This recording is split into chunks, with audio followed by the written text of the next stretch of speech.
ఎన్ని జోనర్స్ ఉన్నా ever green genre మాత్రం ఫ్యామిలీ బ్యాక్ డ్రాపే. కథ రొటీన్ గానే ఉంటుంది, కానీ కుటుంబ నేపథ్యంలో వచ్చిన సినిమాలు క్లిక్ అయితే రికార్డులు సాలిడ్ గా ఉంటాయి, కలెక్షన్లు నెక్స్ట్ లెవెల్లో ఉంటాయి. అందుకే మరోసారి కుటుంబ కథలపై కాన్సంట్రేట్ చేస్తున్నారు మన హీరోలు. రాబోయే పెద్ద సినిమాల్లో చాలా వరకు ఉన్నది ఈ జోనరే. భారీ బడ్జెట్ యాక్షన్ డ్రామాలు ఆడియన్స్ ను మెప్పించడంలో ఫెయిల్ అవుతుంటే ఫ్యామిలీ మూవీస్ మాత్రం నిర్మాతలకు కాసుల పంట పండిస్తున్నాయి.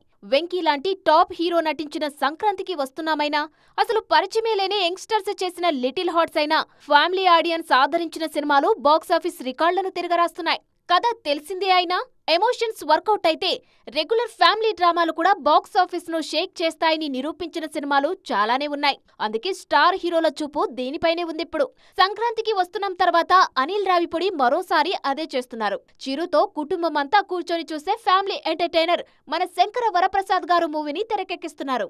సంక్రాంతి 2026కి విడుదల కానుంది ఈ మూవీ. వెంకటేష్ సైతం పూర్తిగా ఫ్యామిలీ మూవీస్ పైనే ఫోకస్ చేస్తున్నారు. త్రివిక్రమ్ తో త్వరలోనే అద్దిరిపోయే ఫ్యామిలీ ఎంటర్టైనర్ చేయబోతున్నారు. దీని తర్వాత మరోసారి అనిల్ రావిపూడి మూవీని ఫ్యామిలీ జానర్ లోనే ప్లాన్ చేస్తున్నారు. మరో 3 ఏళ్ల వరకు వెంకీ కాంపౌండ్ నుంచి ఫ్యామిలీ మూవీసే వచ్చే ఛాన్స్ కనిపిస్తోంది.